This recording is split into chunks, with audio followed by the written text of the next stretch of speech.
can there be anything positive about Golus? Before the commentaries on the Torah explain that the various things that are negative in this week's parasha, in the Teicha, the rebuke, are not only warnings of what might happen to us if we disregard what Hashem says, but rather they're prophetic, describing things that really would happen. As Rabbi tells us, it's appropriate for us to know that the unblessings, the opposite of blessings, which are recorded in this week's parasha, are not there as some kind of a threat or some kind of an exaggeration to make us afraid, but they are inspired by divine spirit to predict what's going to happen to us later on in history, because the fact is that we see that all of the things described actually happened in our history. So what do these psukim talk about?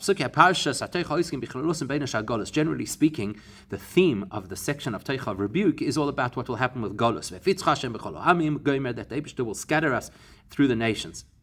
And the various commentaries go through the details. They show you how the things that are predicted in these psukim actually occurred after the destruction of the second Beis Hamikdash, which is the so-called fourth exile. And some of them even applied at the time of Golus Bavel. For example, people eating the flesh of the children, etc.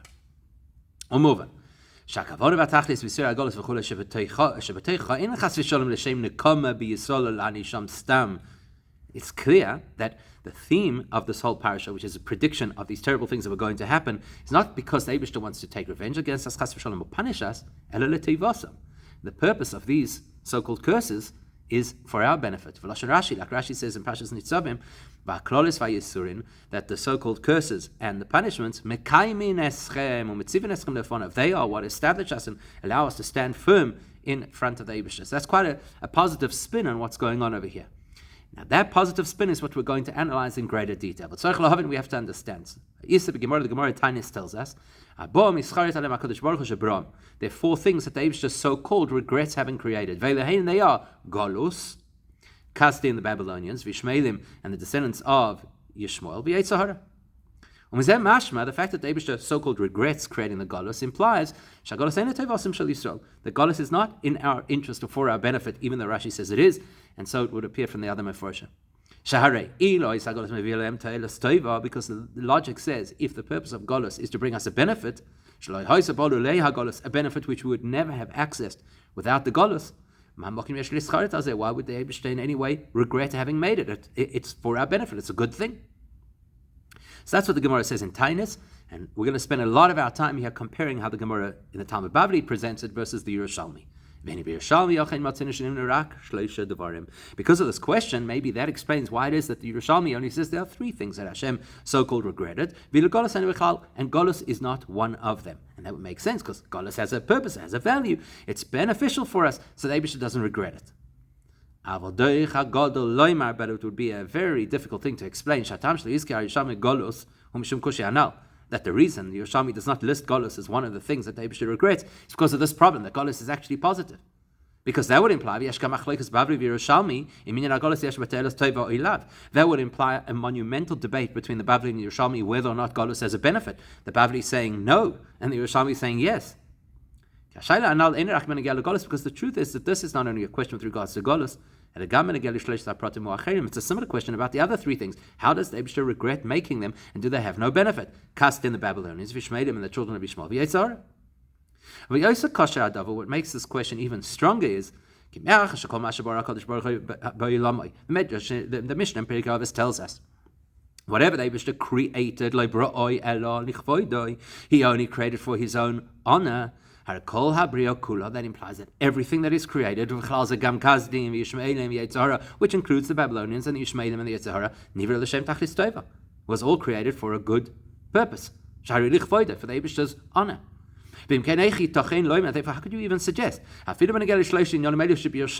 Even these three things that both the Bavli and the Yerushalmi list, that the Eibishter regrets having made them, or Yerushalmi to use the language of the Yerushalmi, Toha Shebera'an, that the Eibush was almost dismayed that he created them. How's that possible? The Eibush created everything for a purpose and for his purpose. How could you suggest that there are things which are objectionable and the Eibush, so to speak, feels bad that he made them? So we need to understand, is there benefit to these things? Why is there a debate between the Bavli and Yerushalmi? And is it fair to say that Golus is for the purpose of something greater if the Eibush, so to speak, regrets having done it? So in order to get to this, let's first introduce a general principle in Judaism, which is we try and reduce arguments wherever possible. Wherever there's a way to explain that what appears to be a debate is actually not a debate, we're going to go with that. Or if for which reason it's logical to say in our case, there's no debate between the Bavli and Yerushalmi if Hashem regretted making Golus or not. That has to be a uniform perspective.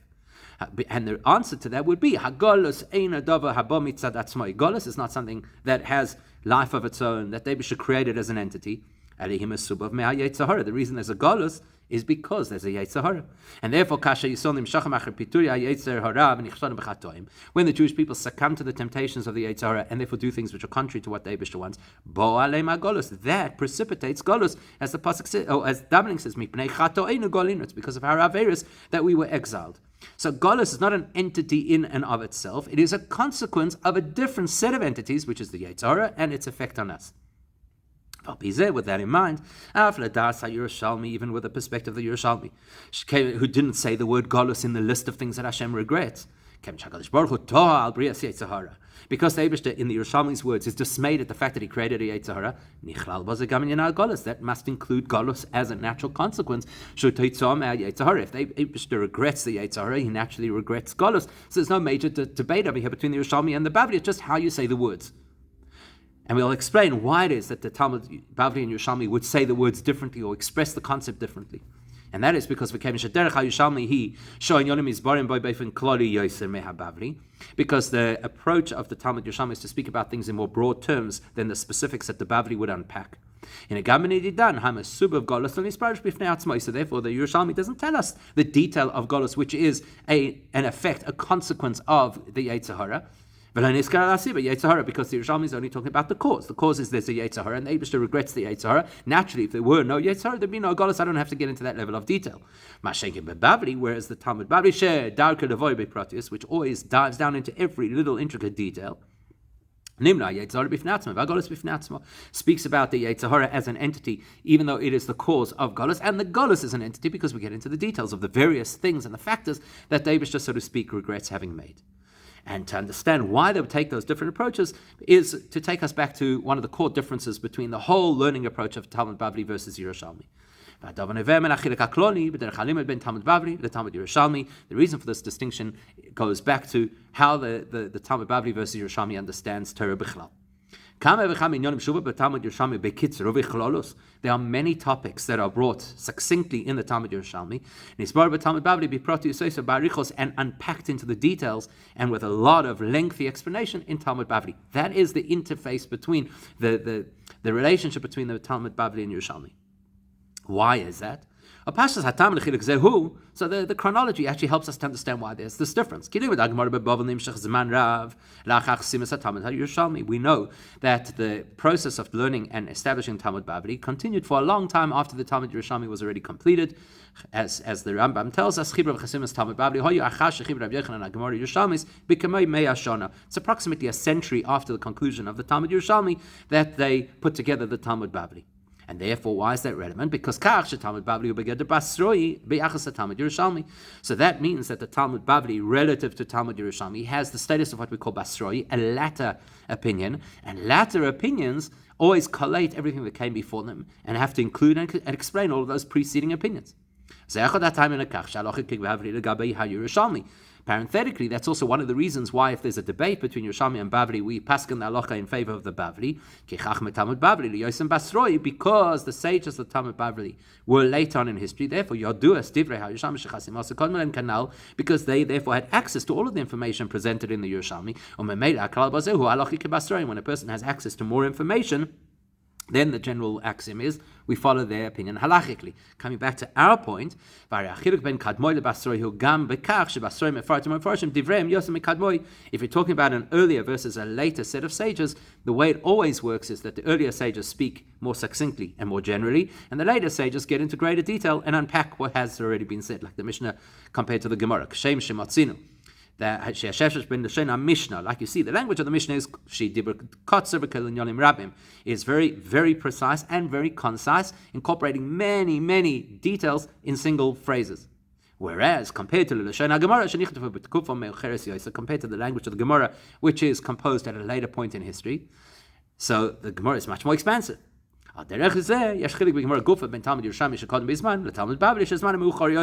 We see a similar kind of distinction between Talmud Bavli, which came later, versus Talmud Yerushalmi, which came earlier, that Yerushalmi is much more succinct and Bavli is much more detailed. That would explain why the Talmud Yerushalmi only speaks about 3 things that the Eibishter regretted, and one of those is the Yetzer Hara, which also incorporates within it the possibility of Golus. Whereas the Talmud Bavli unpacks it into greater detail and says, you know what, there's a Yetzer Hara, which is true, and the Eibishter regrets that, but that also leads to Golus, and there's something fundamental about Golus that the Eibishter also, so to speak, regrets. Now, that would seem to be a good explanation, because here we're looking at the fact that Talmud Yerushalmi speaks more generally and succinctly, and Bavli is much more detailed, except that there's an example where it seems to be the reverse. We could ask a question about this principle that the Yerushalmi is always more succinct than the Bavli. The Gemara Tainis tells us, there are 3 keys that only the Eibishter holds, and are not delegated ever to any other representative. And they are Maftech Shel Kshamim, the key to causing rain, Maftech Shel Chaya, the key for childbirth, Maftech Shel Tchias HaMesim, and the key for the resurrection. And then the Gemara continues, and in Eretz Yisrael, which is Talmud Yerushalmi, they say Af Maftech Shel Parnasa, even the key to a person's livelihood is only held by the Eibishter. There's nothing that a human being or anybody else could do. So that seems to fly in the face of what we've just said. We said that Eretz Yisrael way of learning is much more precise and concise, and Bavli is much more detailed. Here's an example where the Bavli is only giving 3 examples, and the Yerushalmi is giving 4 examples. Here you're seeing the Bavli is much more concise. And using the same theory as we're seeing over here, where we said Golus is a consequence of Yetzer Hara, Parnasa is a consequence in an agricultural society of rain. Like the Gemara continues, why did Rabbi Yochanan, who came from Eretz Yisrael, who was the author of the Talmud Yerushalmi, Rabbi Yochanan in the Gemara over here, even though yes, was the author of the Talmud Yerushalmi, but we were speaking over here about him as a representative Talmud Bavli. Why did he not include Parnasa? Because it says they're the same thing. Rain and Parnasa is the same. Livelihood is a result of rain. Because when there's rain, things grow, and that sustains people. So there, it seems to be that it works the exact opposite way around. That the Bavli is more succinct than the Yerushalmi.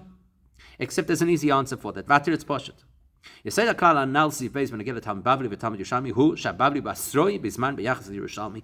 The whole principle we said was that the reason the Bavli has more detail is because it came later than the Talmud Yerushalmi, so therefore it has all of the information and insight that it can expand on. But over here in the Gemara, when it speaks about ma'arava,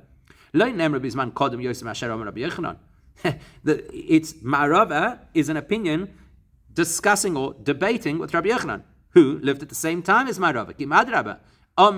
That's what they said. Also Parnasa, implying that they're part of the same conversation and adding information to the conversation. In other words, whoever the representative of Eretz Yisrael is in that conversation is not living earlier. They're part of the conversation. Then the same time frame, but making their comment after the comment was proposed by Rabbi Yochanan.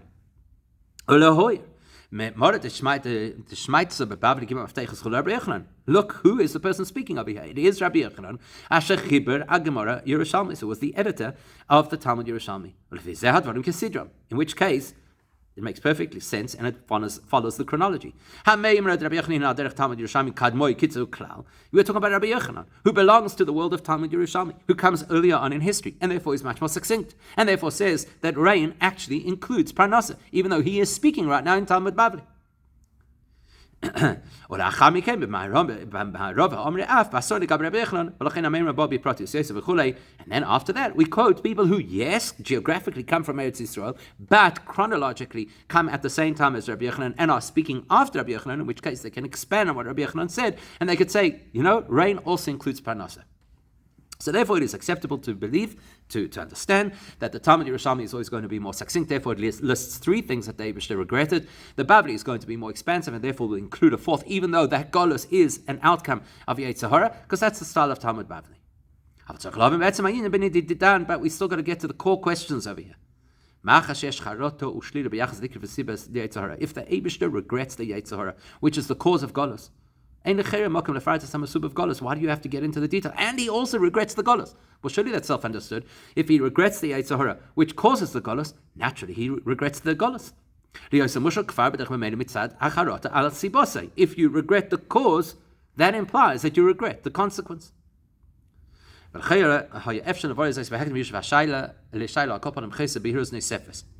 So, in order to answer that, let's address another question. Or maybe it's not a question, maybe it's just a lack of clarity that we have. And that is, why is Golus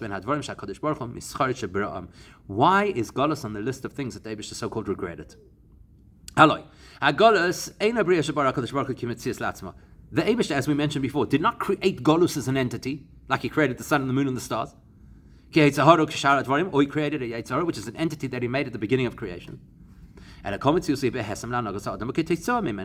Golus is a variable that depends on our choices and our behavior. If a person succumbs to the temptation of the Yetzer Hara and then does not repair it through tshuva, then Golus happens. In other words, Golus is a factor of our behavior. It's inappropriate to say that the Eibishter regrets it. The Eibishter doesn't make it, we make it. So why are you even putting it on the list? Even in the Talmud Bavli.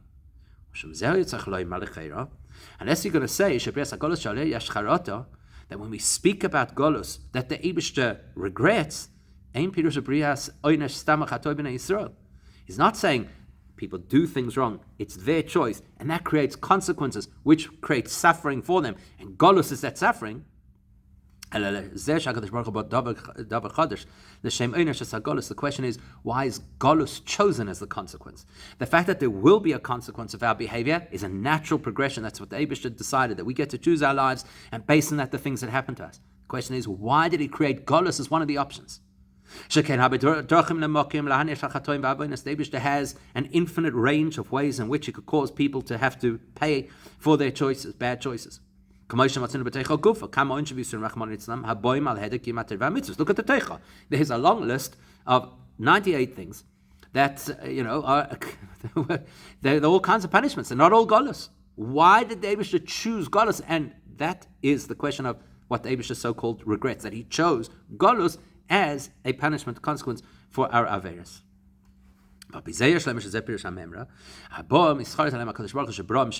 would explain what the Gemara is saying. There are 4 things that the Eibishter regretted. And the Golus stands alone independently of Yetzer Hara. Because yes, it is true that Golus is precipitated by us succumbing to the Yetzer Hara. Because Golus is a response to Averis which are caused by the Yetzer Hara. But as mentioned, Golus does not have to be the response to the Yetzer Hara. There has to be a response. Who said it has to be Golus? So the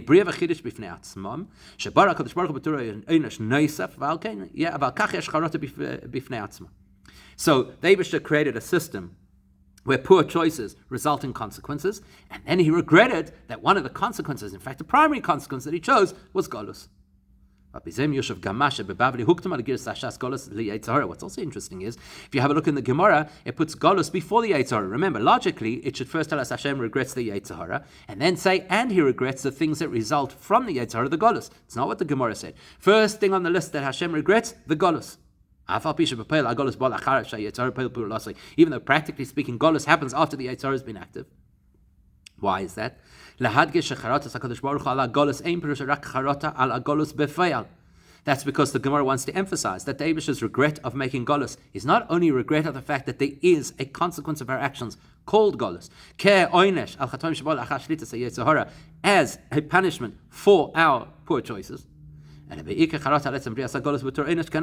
rather, Golus, in and of itself, is something that David should regret, shouldn't have happened. Now, once we understand that, that will help us appreciate the difference between the approach of the Bavli and the Yerushalmi. So that would imply that the distinction between the Bavli and Yerushalmi is not only do we look at the general, as we originally said, Yerushalmi only looks at the general principles, and the Bavli at the details, because now we're saying there's more than just details over here. Golus is a fundamentally negative thing that David regrets. And in Shaplukta, that implies that there is a debate. According to the Yerushalmi, the thing Hashem regrets is the Yetzer Hara. And naturally, because the Eibusher regrets the Yetzer Hara, naturally he regrets that there's a consequence called Golus. Once the Eibusher is dismayed over the Yetzer Hara, he's naturally dismayed on the Golus. That is the approach of the Yerushalmi. Whereas the Yerushalmi is not saying that there's something fundamental about Golus in and of itself that is so bad that the Eibusher regrets, because it doesn't mention the word Golus. Whereas the Babli says, in addition to the fact that the Eibusher regrets a Yetzer Hara, the Eibusher also specifically regrets the fact that there should be Golus as a consequence for the Yetzer Hara. And also, by the way, even though we said the reason Golus comes first is because the Bavli wants to illustrate to us that it is fundamentally what the Eibusher regrets, it's still not so clear. Because we get it, that the Golus comes before the Yetzer Hara. What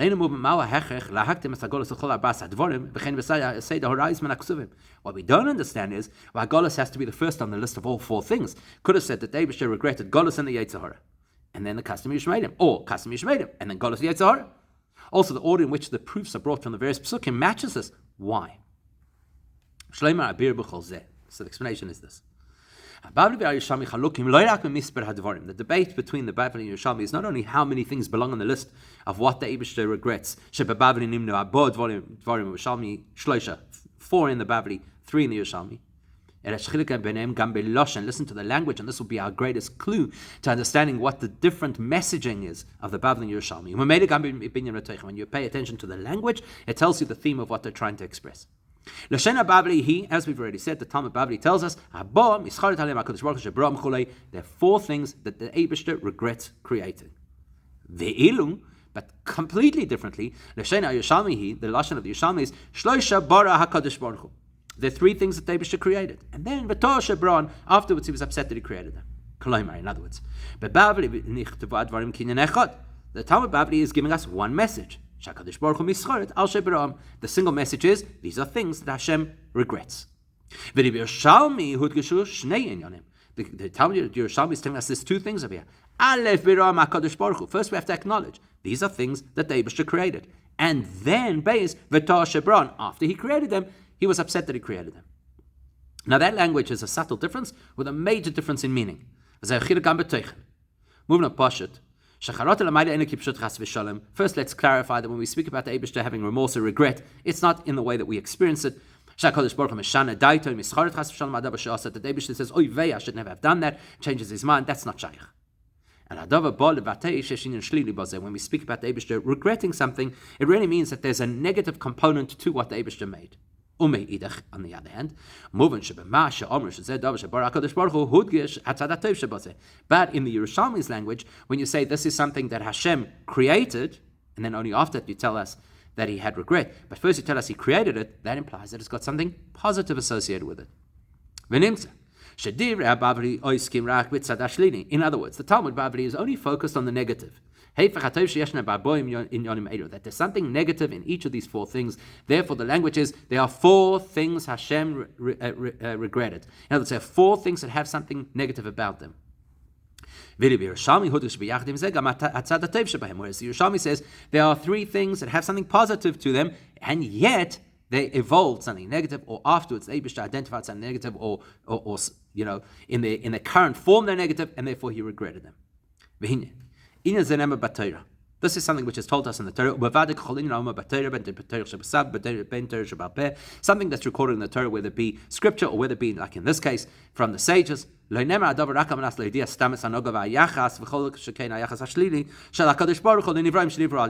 just to tell us information, that this is the way that the Eibusha sees a certain thing, and especially if it's a negative association with that thing. If the Torah is giving us this information, it's because it's relevant to us. To teach us something and how we should go about serving the Eibusha. And that is what sits at the core of the two different versions of the statement. If it's in Nemarak, like in the Babli, that there are four things that Eibusha regrets, which focuses very much on the negative elements of these four things. Or like in the Yerushalmi, where there's first an introduction, three things the Eibusha created, implying that they have something of value, and then regret it. When you're in the Babli and you only speak about Hashem's regret and nothing else,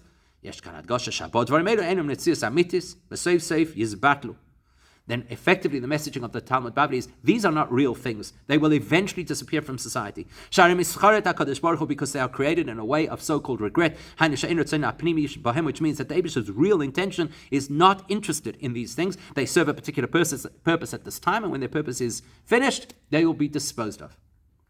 Whereas in the Yerushalmi, if you start with a statement, these are things that the Eibusha created. That implies that there's something about them that constitutes being the Eibusha's creation, which means they are things that the Eibusha wants. Which means they have a lasting element to them. They've got a spark of godliness in them, like anything else that the Eibusha created. But then we have to clarify, but there is also a negative element to them. And in fact, it's the negativity within them that is temporary and will eventually dissipate. So in the Talmud Bavli, if something is negative, there'll come a time where it no longer exists. In the Talmud Yerushalmi, if something is created by the Eibusha and it has negativity, it will continue to exist, but the negativity will be neutralized. Which explains the difference between the Babli and Yerushalmi. The Yerushalmi is looking through the lens that we're talking about things that will last indefinitely. Because the Eibusha created them, what the Eibusha creates is for real. So they'll exist even into the time of Mashiach.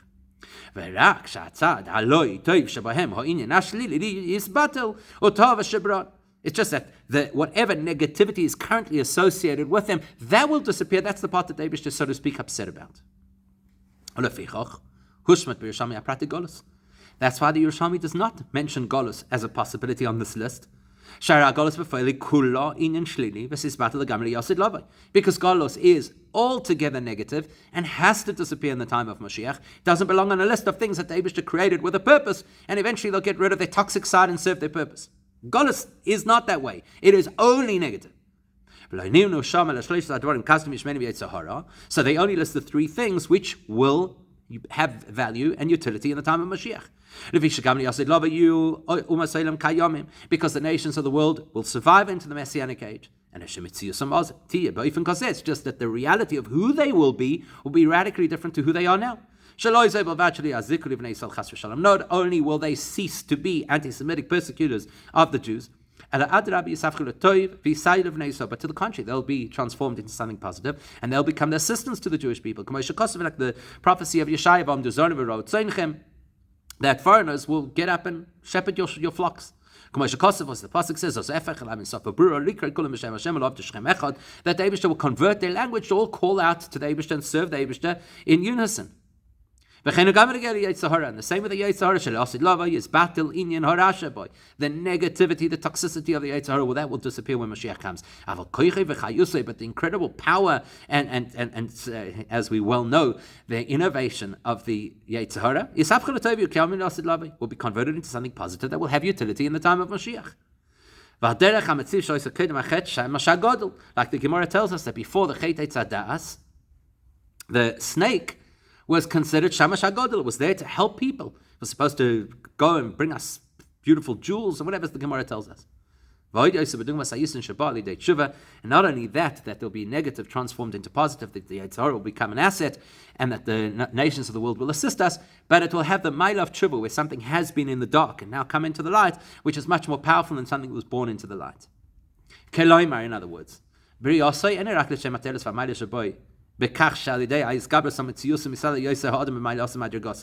means the value of the Yetzer Hara, or the nations of the world, is not only because they provide challenge for us, and that challenge helps us to strengthen and elevate ourselves. Because the truth is, Golus does the same for us. It also forces us into situations that we have to stand up for our Judaism and be much more committed. But there's actual value in keeping the Yetzer Hara and the nations of the world alive in the time of Mashiach. Because they will become part of the goodness of that era. The Rebbe says in Tanya that the Yerushalmi teaches us that what Avraham Avinu was able to achieve is Shasa Yetzer Hara Toiv. He turned his Yetzer Hara into a Yetzer Toiv. Like the pasuk says, plural word, that is, both sides of his heart were committed to the Eibishter. As we know that every one of us can achieve, at least, certainly practically, and at least even temporarily, to serve the Eibishter with both sides of the heart, the Yetzer Tov and with the Yetzer Hara. That's in the world of the Yerushalmi. The Yerushalmi is talking about those things that in their current form are counterproductive, but in the time of Mashiach will be turned around, transformed, elevated. Whereas the Babli is only talking about the negative aspect of these various things on the list. She asked it safely his battle, which will eventually be neutralized. It is battle. So the Babli is only saying whatever is bad about these things, that's what we're talking about, and they will disappear. Which is why the Babli could put Golus onto the list. In fact, first on the list.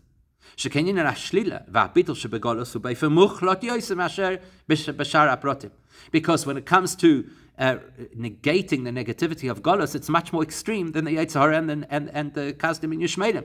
Yetzer Hara, Kasdim and Yishmelim will get rid of the negative and allow them then to contribute positively to society. Golus only has negative, and therefore it is, so to speak, the Aviyavai Satuma, first thing on the list, and it's got to completely go.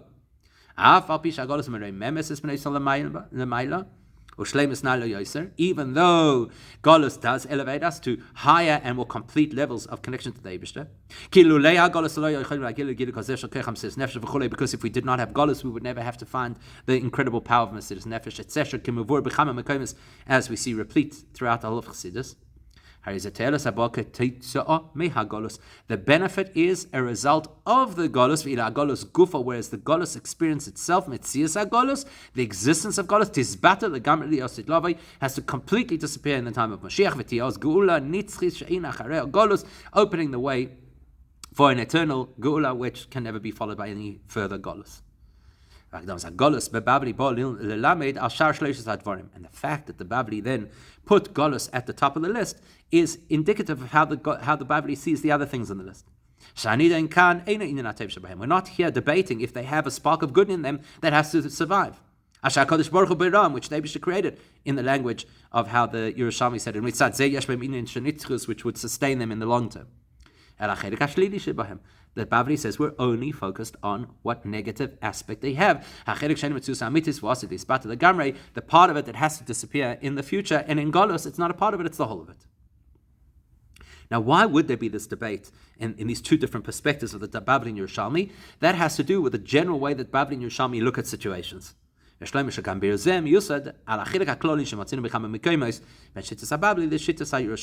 This fits perfectly with an overarching distinction between how Babli and Yerushalmi look at issues.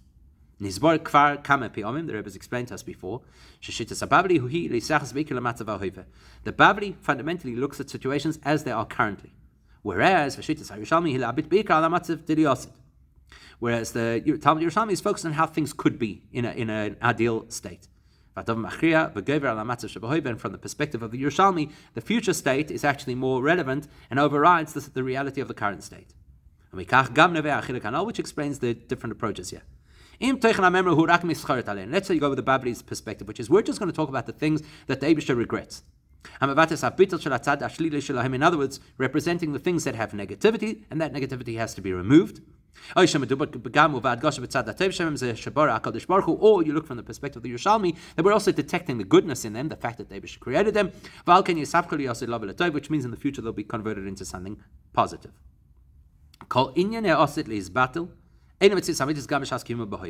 If something in the future will disappear, that means that even now it is not absolutely real. Like we see in halacha, that if you have a river that is a perennial river and it dries up every few years, even once in 7 years, we call it a false river. You cannot use that water in order to get the mechatas for the Beis Hamikdash because it's not considered living water, because occasionally it dries up. Why? Because the principle is because we know for certain that this river is not going to flow in 7 years. Even now, it's not considered a real river. In the same way, something is going to disappear from the landscape when Mashiach comes, then even now, it's not a reality. And it's very important for us to have that perspective. It's not a reality, even though it feels like a reality. Which means that the current state of something that in the future will disappear is that currently it's not real. Even before it's disappeared. Now, the fact that there is a spark of positive in them that will cause those elements, the Yitzhar, the Kasdim Mishmedim, to be converted into something positive, that's surprising. Because that means in the future, they will be in a way that is contrary to their current natural state. That's only going to happen in the future. Therefore, the Talmud Bavli is looking at the here and now. It says these 4 things all have to disappear. Because the Bavli looks, now these are negative things. That negative has to disappear. Therefore, these things don't really exist. And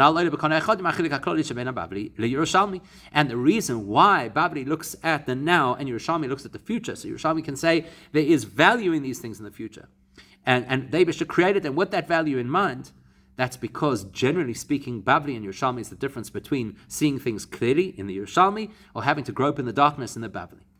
This Talmud Bavli Nemar, we know that Talmud Bavli is alluded to in the pasuk in Eicha b'mechashakim moishivani, that David just sat me in the darkness. Zet Talmud Shabavel refers to Talmud Bavli. Which implies that if you're living in Bavel, you're living in darkness, you're living in a reality of concealment of godliness. And in the darkness, you've got to find and release whatever latent light there might be. Vilu Yerushalmi b'chinasor. Whereas Yerushalmi, that's Eretz Yisrael. That's clarity. That's light. Okay, which,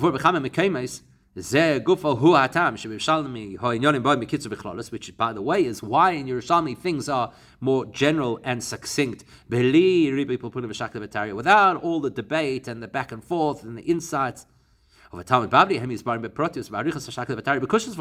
Whereas a Talmud Bavli, there's questions and proofs and counterproofs and arguments, and the same conversation goes on for a long time. Why is that? Here's a metaphor. If you're sitting in a place that is illuminated, you can immediately find what you're looking for. You don't have to schlep around. There's what I'm looking for. I go directly. I get it to Talmud Yerushalmi. You know the message you have to convey. There's the message. But if you're in the dark, you have to start fumbling, you have to start searching until you find what you're looking for. And then only after a period of time, you'll eventually discover what it is that you were looking for. And it's the same thing. If you're trying to work something out logically, which is what Talmud Bavli does, to help us understand what the Torah wants us to know, it takes time. We've got to refine, we've got to clarify, make sure that we're understanding things correctly and not going down the wrong direction. When you're living in the light, which is the reality of Talmud Yerushalmi and Eretz Yisrael,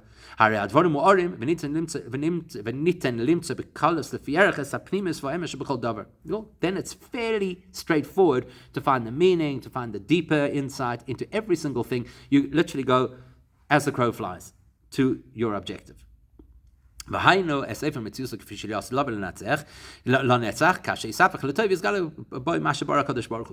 Yerushalmi is able to look at the Yitzhara and see in the Yitzhara what it really is, not what it looks like now, what it really is and how it will add value in the time of Moshiach, and therefore could say Bara HaKadosh Baruch Hu, something that the Eibusha created with a purpose. But when a person is trapped in their own dark recesses of their mind, which means lack of clarity, then you have to learn with the guidance of the Talmud Bavli, which is find out, ask, query, go back, forth. Because you can't immediately see what the deeper message is and the deeper reality is. Which will eventually emerge into consciousness. And I can only see where I am now, what's right in front of my eyes. I'm in the dark. Right now, the Torah is negative, the custom are negative, the Shmeidim are negative. And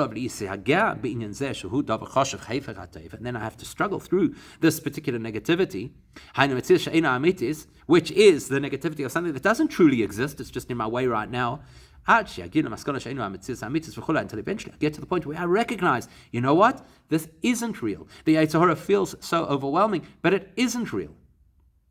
And that's going to take me time until eventually I have that clarity.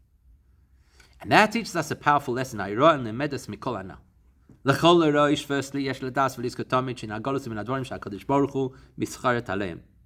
to be absolutely clear that Golus is not a comfortable place for the Jewish people. The Eibishter himself regrets it.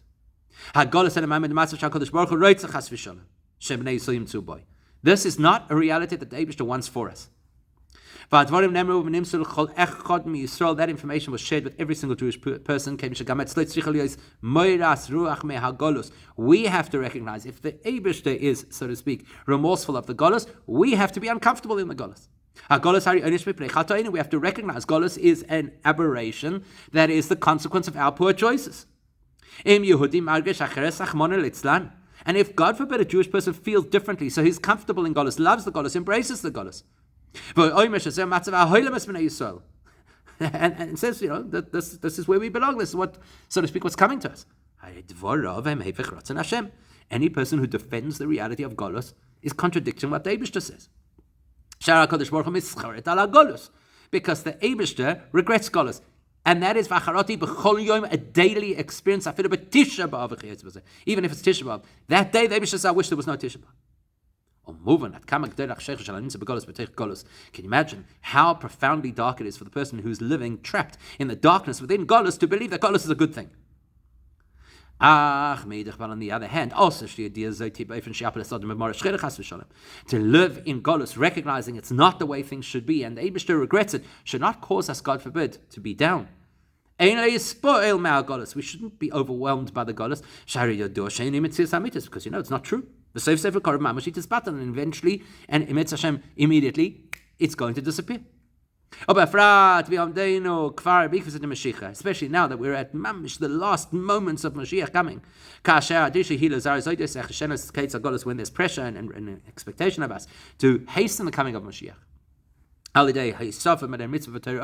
adding in mitzvahs and adding in Torah which illuminate the world, and that's going to remove the darkness of the Golus. We dare not believe that Golus is overwhelming and something we can't change. We have to believe it is not real, it is transient, and our mitzvahs will completely clear it. As well as here's a lesson of how we should relate to the nations of the world represented in the Gemara we have by the Kasdim Yishmaelim. We shouldn't be overwhelmed by the nations. Whatever opposition they may have, or persecution, God forbid, of the Jewish people, doesn't have real strength. So therefore, if we have to engage with and speak to the nations of the world about our dedication to Torah and mitzvahs, we have to stand with absolute firmness and strength. Like the famous story in the Gemara about Gvir ben Psisa, who was this hunchback, and everybody thought he was a nobody, and he went up and he debated in front of Alexander the Great to dismiss various claims against the Jewish people. Successfully, because he stood up with a token and said, this is the reality. Taking that approach, if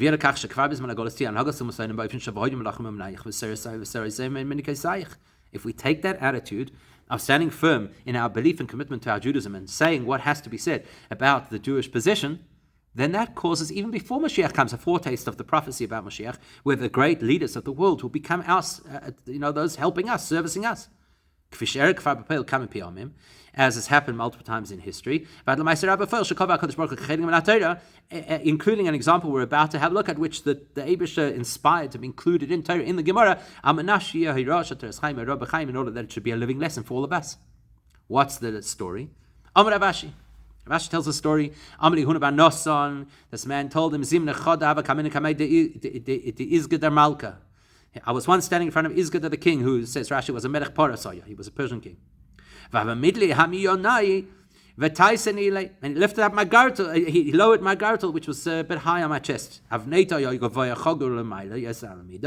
His belt had lifted quite high. As Rashi says, so to make him look dignified, the king himself came and lowered his belt. And that didn't end there. And he said, he told me, you are written in the Torah as a nation of royalty and priests. And says Rashi, you have to have the dignity of a kohen, where it says that their belts may not be up high up, by the armpits, which is a place of perspiration. It's not respectful. You've got to lower your girdle. That's the story in the Gemara. When he came and told the story to Ameimer, he said, you have lived the fulfillment of the prophecy that says the kings will be your servants. And we can't teaching us. When a Jew behaves in such a way that anybody who sees us can detect that we belong to the royal family and to a kingdom of Kehanim, then the nations of the world, the leaders of those nations, will tell us, remind us that we have to stand up with dignity. They'll physically help us to do so, which will have a tremendous publicity, obviously. Torah, as we know, is eternal. It is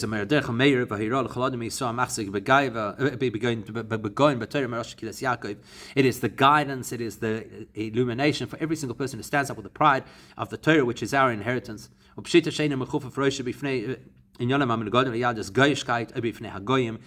certainly that we should not bend our heads in submission to trends that are non-Jewish trends, or to people who are non-Jewish people dictating to us how we should live. And we do that together with our work to transform the Yetzer Hara to the extent of what the Shema tells us, that we should serve the Eibishter not only with the Yetzer Hara as well. And that will allow us that even now on Erev Shabbos, again across the span of history, the Erev Shabbos of 6 millennia, we can already taste, as the Arizal says, all the various delicacies that are reserved for the time of Shabbos, which is the time of Moshiach. We should already be able to have them now, specifically the support of the nations of the world. And that will hasten the Eibishter's promise that he puts an end to the darkness. He'll neutralize the Golus, and that will bring immediately the absolute Gula with Moshiach right now.